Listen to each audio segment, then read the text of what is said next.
welcome everyone. Glad you could join us for another conversation this week. Easter is less than 2 weeks away. It is. I can't really believe that. I'm kind of like, wow, like we talked a few weeks ago about Lent and being prayerful and then doing this Road Together process that we've been doing.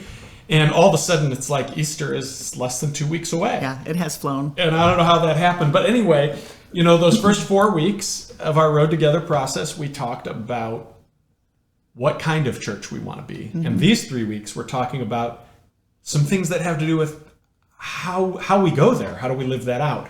And so last week we talked about giving, and we talked about that we're asking everyone to make a sacrificial financial gift offering on Easter. So can you just talk for a second about why we're doing that, just in case someone hasn't really heard about that? Sure. I mean, I think we all kind of came to the same place of realizing that God has big plans and big dreams for our church. And to be able to do that, we need some money to kind of move those things along into the right direction. Yeah. Our current 6-month budget, which will take us to the end of June, has a big shortfall. And we have a little money in the bank, but we have to turn a financial corner, is what we've been saying. And we were just chatting about this a minute ago, and I said, there's no point in dreaming about what LifeSpring can become and what we can become as we walk this road with Jesus if there isn't going to be a LifeSpring. Right. And if there isn't enough funds to maintain it, I mean, then there won't be a LifeSpring. So anyway, so Easter, we want you to be praying and thinking about that big offering on Easter. We are certainly praying and thinking about it, and we're hoping to close about a $39,000 shortfall in one. We can do it. We got this. Yeah. Anyway, but this week in our conversation, we've kind of been doing these conversations every week. I'm eager to talk about our topic. We did the giving one first because we knew we had to give people a heads up, time to pray and think. But this week we're going to be talking about community, about friendships and community and walking together in the church.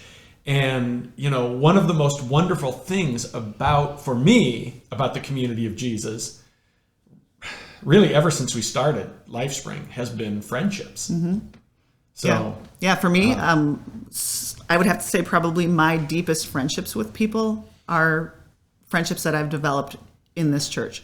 Yeah. So, I mean, to me, that says a lot about, community and friendships within our walls have huge potential. Yeah. And we sometimes hear people say that their friendships, their relationships within the community of Jesus are stronger than their relationships with their own family, brothers and sisters they grew up with or whatever. I think that just says what the potential is for all of that friendships are powerful for us. And they're powerful, especially when we have friendships with people who are also on this journey with Christ. Right. And in those friendships, I mean, just in our friendship, Linda and I, with you and Brian, with many other people in our church, they kind of help us grow in an organic way. We keep rubbing off each other in this, on this journey. Right, the iron sharpens iron. Iron sharpens iron. We keep learning from each other. We keep helping each other grow, and it's really good. It absolutely is, and there is a joy in friendships when you have all of these things in common. But that doesn't mean that that's easy to find friendships even within the church. Why do you think that is? Well, yeah, people don't always naturally find strong friendships in the church, even in our church, if we're honest. And I think there are a lot of reasons for that.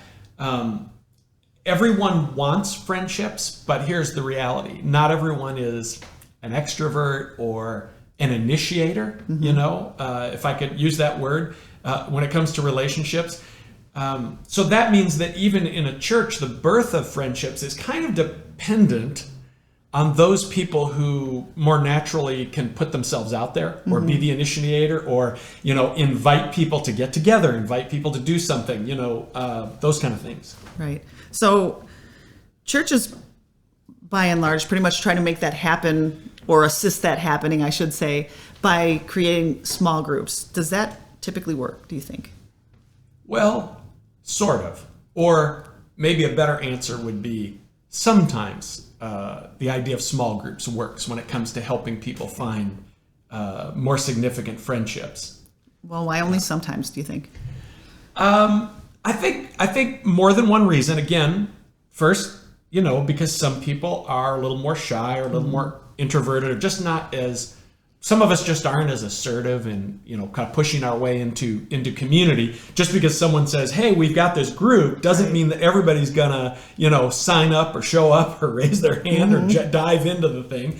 And that's okay. That is okay, because we're all wired differently. Everybody isn't supposed to be this way or this way, but that is a reality. So do you think there's a solution for that? Well, I think one of the solutions I've seen that helps a lot is when those who are able to put themselves out there more, including those who create places of community, like who start and lead small groups, when they can personally invite people. Because a lot of people, you can say, "Hey, we got this group," and they're not going to rush to it. But if somebody said, "Hey, we got this group and we're meeting on Friday night, would you like to come?" There's a lot of people say, "Well, yeah, I would like to come," actually. So, encouraging those who create places of community or who are a little more comfortable being the inviters to really do that personal invitation kind of stuff, that can really help. But the other reason, in my opinion, that church small groups have not always been successful is that we've mostly just had one model of what a church small group looks like. And that one model, and lots of people who will watch this video will know exactly what I'm talking about if they've been in these, and what I'm talking about. I do. It's that model where, we have a small group, we get together at somebody's house, we come in, and there's, Coca-Cola and chips and salsa on the table, and we do some snack and some conversation, and then we go into the living room, and we have some kind of like a Bible study discussion group, and maybe we say a prayer or pray for each other at the end of that group, and then everybody goes home. And it sounds good, but in some ways, I think this model can actually sort of inhibit the organic feel of friendships and of new friendships. Like we were talking about small groups recently, and someone said they were describing their past small group experience, how in another church, they would say, we would go to our small group and everybody would be like snacking and talking, and it's great, and everybody's seeing each other. And then as soon as somebody would say, well, now we're going to go in the living room and have our study, everybody would kind of be like, yeah. No. And so in some ways, and I think that's because this whole idea of everything being centered around study and discussion, it kind of puts an unnatural paradigm on. That's not the most natural thing for people in our culture. Most people have never been to anything like that, and so it can just. It's something people don't have a lot of experience with, and I think it can, in some ways, feel a little. It definitely often does not feel organic. No, it's kind of intimidating, I think, sometimes, because people feel comfortable in the social aspect of things, but then, especially maybe if you are not feeling like you're far enough along, whatever that is, on your journey. Well, oh my gosh, if somebody asks me what I think this passage means or what the author's trying to say about this, I'm going to sound like a complete fool, so I'm not comfortable. Even though that's not really what the purpose is behind that kind of thing. It's more kind of to generate the conversation. But it can feel to people like, do you have enough knowledge? Right. It absolutely can. And I think the thing about the fellowship portion of that is it feels so natural. So there has to be a more natural way that we think about small groups. And I think the more natural way is actually pretty obvious once we think about it. What's more natural than people meeting in a coffee shop or getting together at someone's house for dinner or people doing some fun activity that they all enjoy? Those things are natural. Right.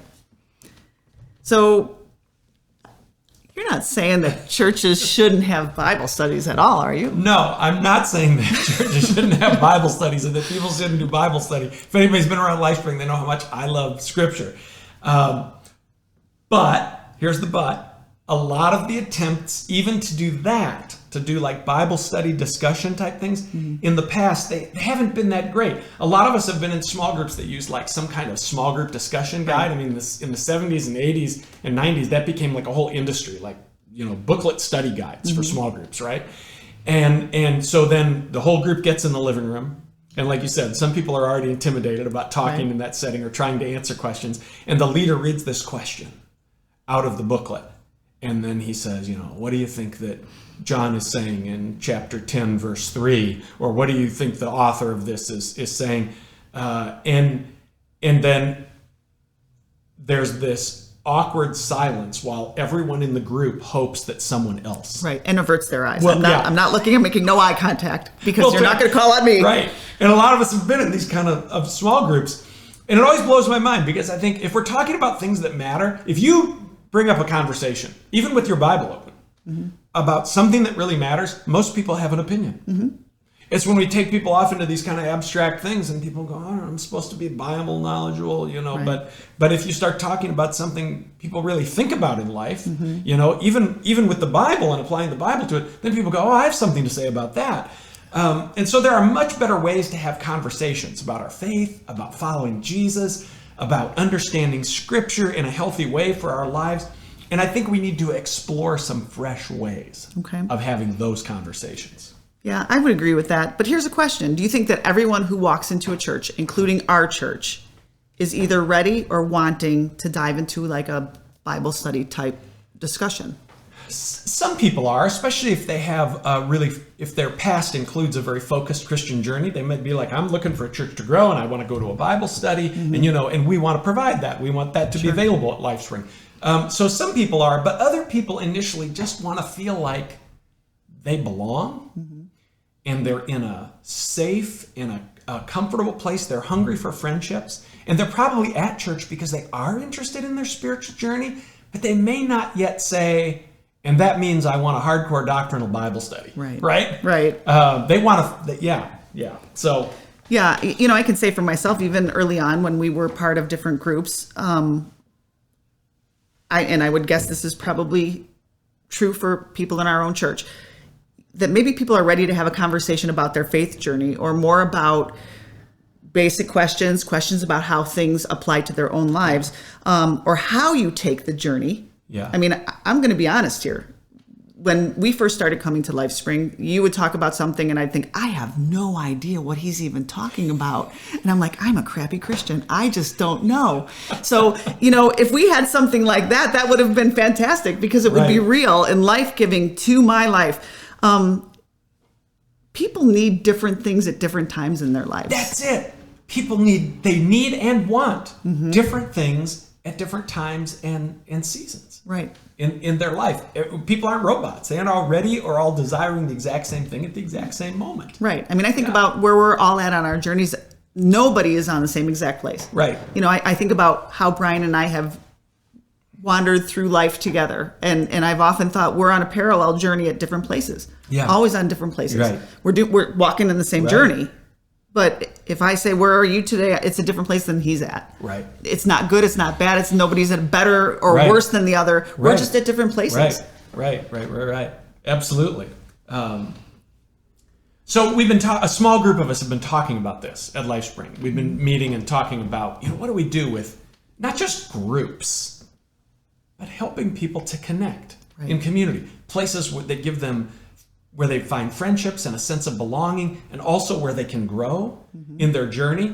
And as simple as it sounds, and it's going to sound really simple, we think the answer is to create all kinds of varied places of community, all kinds of venues for community and spiritual growth. So you might have groups that are serious about Bible study. You might have groups that are reading some other kind of spiritual book or watching some spiritual video series that helps with the Christian journey. And they're saying, we want to read this together and talk about it together. And that's going to be the fodder for our conversation. But you might also just have groups that just have dinner and share their friendship, which has this spiritual element, but it's not a study or discussion group. It's dinner and life and talking and being together. Or you might have 4 or 5 women or men who connect up at a coffee shop and share their lives and talk about their faith journeys and maybe hold each other a little accountable, but encourage each other for the journey that each of them are on. Or there's talk of LifeSpring. There's talk at LifeSpring of a bird watching group. There's a bunch of people who love to watch birds. So why can't we go out as spiritual friends who really understand where the creation comes from, that this is the gift of God, that we'll go out and watch birds and hang out and spend time together. Or you might have a book club or a group that reads thought-provoking fiction. My wife, Linda, would be all over that. She said for years, why don't we have a book club at LifeSpring, right? Yeah. And she doesn't mean a book club of like the theological books I'm reading. She means probably thought-provoking fiction, that people would read a book and they'd get together and they'd enjoy talking about it and the themes and the questions, that it raises. And then you'll still have things like Fresh Hope that deal with people's struggles, or we might start some type of a recovery type group that helps people find healing and growth and direction in their spiritual journey. Like all kinds of things. LifeSpring can have all kinds of groups. Yeah. All across the board. But who is going to start or lead these groups? Because you know how this goes too. People say, well, I could never do this. I couldn't lead a Bible study is usually what it would be. Right. And that's always been the issue with group leadership. For years, people come to me as the pastor and they say, we need more small groups. And I say, I agree. The problem is when your model of small groups says you have to be comfortable leading a Bible study discussion, there's always a shortage of people, even if there are people who could do that, but they don't always feel they could do it. And so a lot of people disqualify themselves, so I could never lead that kind of group. But what if we were just saying to all the people who, let's just call them the initiators, the people who are comfortable, creating some venue of community, inviting people, saying, hey, we're going to invite a group. This is what we're going to do. We're going to have dinner. We're going to watch birds. I don't know what we're going to do. We're going to go walking 3 mornings a week, whatever it is, right? What if we said to the people who are kind of those initiator type folks, like, hey, you can create community. What kind of community do you want to create? As long as it has your life in Jesus thrown into the mix, it can be anything. Part of what grows us is by just sharing the journey as followers of Jesus, right? Right. I mean, we all know we need some teaching and we need to learn and we need to grow. And part of that is even what we do on Sundays with sermons and those kinds of things. But we think that if we say, let's create all kinds of, there'll be more people who will feel like they could create some venue of community. Which is huge. Yeah, which is huge. So is there anything else that you hope can be different about the way that Christians create community? There is one other thing that I hope can be different. And those of us who've been kind of talking about community and groups at LifeSpring, we've had this conversation. The model we've had of groups in the church for most of our adult lives has been groups that work mostly for church people, for churchy people, for people who are already saying, yes, I would like to go to a Bible study discussion group. But that isn't what your next door neighbor is thinking about, or the person that you work with. We need more venues of community, more groups, more places that we hang out together, that those of us in the church can say to our friends who are outside the church, hey, a bunch of us are having dinner tonight, or a bunch of us are doing this, or we're doing that. Are you busy? You want to come? Right. Where we can more naturally include people, because here's the thing. We already have this community together as Christians, right? So why are we not inviting people to come in and share in our love and our laughter and our reality and our care for each other, and letting the fact that all of that is rooted in our life in Christ just kind of bleed out of us and spill out to people in the natural course of friendships and relationships and conversations. That's one reason that Americans, we talk about, quote, evangelism. That's why American Christians are so awkward with it, because they think they have to walk up to people cold and start this abrupt spiritual conversation. You want to help people know God? Get them together with a group of people who are good people on the journey with Christ and have dinner. Right. And they're going to go, wow, there's something about that. Something about that. There's something about those people have. There's an open-heartedness. There's a love of life. There's an overt sense. They talk about God being in their lives. What is that? Right? So I think we've got to think in terms of, we've got to stop thinking like, how do we create community for churchy people? No, how do we have community and grow together as followers of Jesus?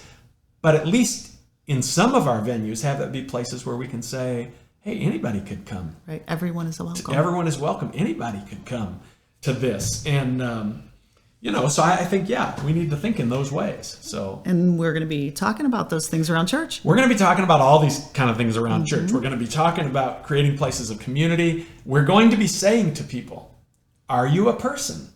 We're going to be saying to the church, hey, are you a person who could maybe create some kind of connection of community for people? What would that be if you were to do it? And it doesn't have to be a Bible study discussion group. Right. It could be something else. And we hope people will be like, oh, I actually have an idea, And if it's an idea other people, you might have an idea nobody's interested in. But you don't think that there would be a big calling for people to say, hey, I want to watch Denver Bronco football with Leslie? That's that? Maybe not so I don't know if you could pull off a Denver Bronco football group. In Chicago? In Chicago. Maybe not. That might be tough. But if you have an idea that's a few people would be interested in, boom, there you go. You've got a place of community. And people can begin to walk together. And so I think that's really good. And while we're doing that, we're going to try to, we recognize, especially coming out of the pandemic, people have been isolated. Right. And so I think people are hungry for community. Sure. And so we're going to be doing some things to say, hey, while we figure out more varied places, here are some places. So for example, this summer, Lynn and I are going to do a series of what we're going to call Summer Sundays. And it's just going to be, hey, Sunday, late afternoon, early evening, bring some food, come to the Lehman house. We got this big backyard with the fish pond and the screen house and the fire pit. And we'll have the coolers full of beverages, and maybe we'll smoke a bunch of good meat. And we'll say, hey, come over and hang out. Anybody who wants to come. All right, I'll come. All right, good. Awesome. That's good, because I usually put you to work when you come you to my usually house do. When we're doing a food thing. Or like you did Taco Tuesday, and you had right. maybe that's pandemic hungry for community. You had 40 women show up at church, right? And you're talking about doing a Taco Everybody. Taco Everybody. You have to come to Taco Everybody. We're finding a date sometime in May, I think. I looked that up in Spanish, by the way. I think it's something like tacos para todos. I think it is something like that. Yeah, tacos for everybody. Yes. And so you're going to do a tacos for everybody. So we're going to create some places to say, hey, come hang out, come know some people. Just come, you say it anyway. But I guess I just want to say I'm excited about exploring these things. Yeah, partially because we're coming out of the pandemic, but partially because I think the more I hear the gospel, the good news of Jesus deeply, we talked about this before, the more I fall in love with people. And I want to see people, one of the ways we find the fullness of life is in community with one another, in love with one another. And I'm just excited about trying to do that more and do that better as a church. It's not going to be perfect. Well, it isn't, because we're not perfect. But, when you put it out there and you just want to make those connections with people and show them how much you care about them, I don't think we can go wrong. Yeah. And we want people to find community. We do. And so if you're watching this and you're one of those people that maybe pushing your way into community is not the easiest thing for you, I just want to make sure you hear us say, man, we want you to find community and friendships at LifeSpring, and we'll work as hard as we can and figure out whatever we can to help that happen for people, because it is part of the restorative process Jesus is working in the world, is to bring people together. Right. And if you are one of those people and you don't know how to get connected, talk to us, and don't be shy about it, because we will absolutely help you get connected. All right. So let's go and I'm saying this to all of you too. Let's go figure this out, and let's share love and community and friendship and walk together, and it's going to be a beautiful thing. It is. So, all right. Hey, thanks everybody. And if I don't talk to you before, as I say in morning prayer, I will see you on Sunday.